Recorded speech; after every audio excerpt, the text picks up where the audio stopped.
Hi everyone, my name is Judith and welcome back to my channel. Being a mom with Judi-ju.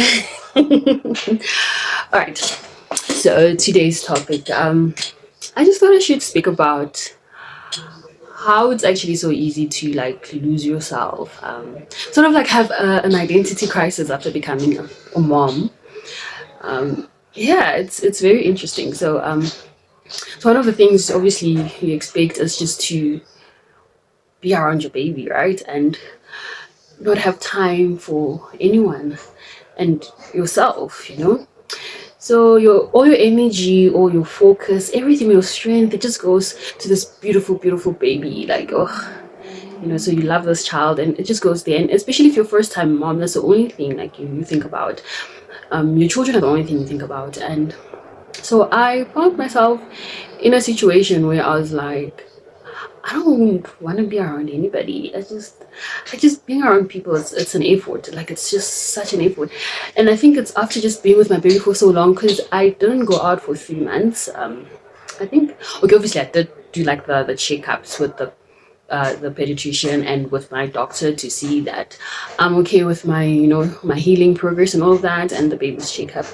Other than that, I don't think I didn't go out. I didn't. I literally didn't. I wasn't like those moms who would carry their babies a few months after being born or a few weeks after being born and to go to the mall with them. Because my baby was born during the time it was cold, so I guess that was even more of an excuse. So I found myself just closed up indoors, just me and baby, speaking baby language, just speaking goo goo gaga, and for me that was fine. And for some time, that was all I knew. So yeah, and so in that way, you kind of lose yourself and my husband never complained. He never complained. But I'm sure, like, he didn't complain to my face. Eh?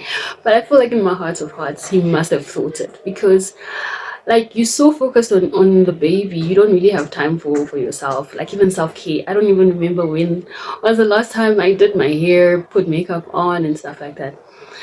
So, when my baby came, like, okay, fine, the in laws are gone and so forth. I remember there would be times when like my husband would go out, maybe go to friends or go to church. And when he'd come back, or even go to work actually, sometimes he go, yeah, because sometimes he works from the office, but thank goodness he works from home most of the times. So when he'd come back, he'd find me in the same position that he left me. And I'm sure in his mind is like, yo, this woman. He would find the house in a mess, like the house is in a mess. I'm still on the couch. I am still dirty. I probably haven't gotten a chance to take a shower. I haven't gotten a chance to eat. So when he arrives, I'm like, yo, take this baby, let me go shower. Let me eat some food. Because every time you put the baby down, he just cries. He just cries. And so you kind of forget how to self-care. Because it's like, whatever, I'll be in my PJs, where am I going anyways? As long as the baby's eaten, he's bathed, he's fine. So what does it matter how I look like or so in that sense you kind of lose yourself. And I think for me, I just found it a bit difficult to go out to speak to other women and engage with them. But there's this one lady that I'm really grateful for, one of the sisters at church. She didn't care. She would come to my place. I think especially after the 3 months mark, like once 3 months hit, at least once a week or every other week, she'd just show up. Hey Judith, she'd call me. Hey Judith, I'm here. Just came to say hi. Just came to pray with you and Tabang. Hey Judith, she'd send me messages, words of encouragement. Hey Judith, let's go visit one of the sisters at church. Hey Judith, let's go do this.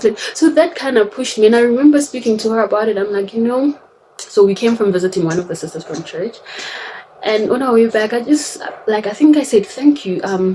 Thank you for inviting me on this, because I'm finding myself not wanting to do anything with anybody else, not wanting to go out, not wanting to have conversation with anyone.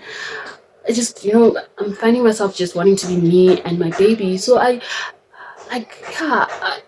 sort of like created a shell for me and my son in this safe space, and going outside of it's just so much of an effort. It's just too much.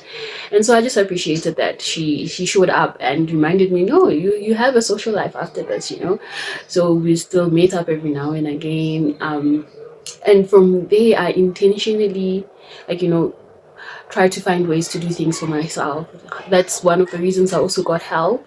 So I asked my cousin, please just come stay with me for a while, take care of my baby. So for 2 days in a week, or 3 days, or even once a week, she'd come, take care of my baby. And during the time she's playing with my son, I'd have my moment to myself.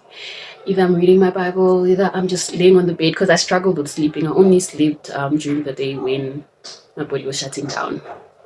So yeah, I would just like read my Bible. I'll just cook my favorite meal or just something really nice. Tried studying as well. So I had those 2 3 hours to myself the 2 days that she was there. I'd go out to the shops, take walks, and that helped me sort of like come out of my shell, and like the shell I created for me and my son. Even my husband would urge me, go visit people, and yeah, the sister from church would also encourage me, don't allow this to be a thing, because it's normal, it's natural to just close yourself in, but force yourself to just go out. And I remember even joining a netball team at some point. I'm like, okay, fine, I want to be healthy, but maybe that can also help me be social, try and socialize with other people, because I just found myself being unable to speak. I just couldn't speak. I just couldn't. Or if I did, I felt like it was just so much of an effort. Yeah. So yeah, I know it's hard, and I would just like to encourage mothers, just yeah, push yourself. It's really easy to have attention just on the baby, and being married as well, you kind of forget your spouse, and it's just you and your baby. But be intentional about going out of that comfort zone, out of that shell, and include other people, other family members. So yeah, that's my 2 cents on that.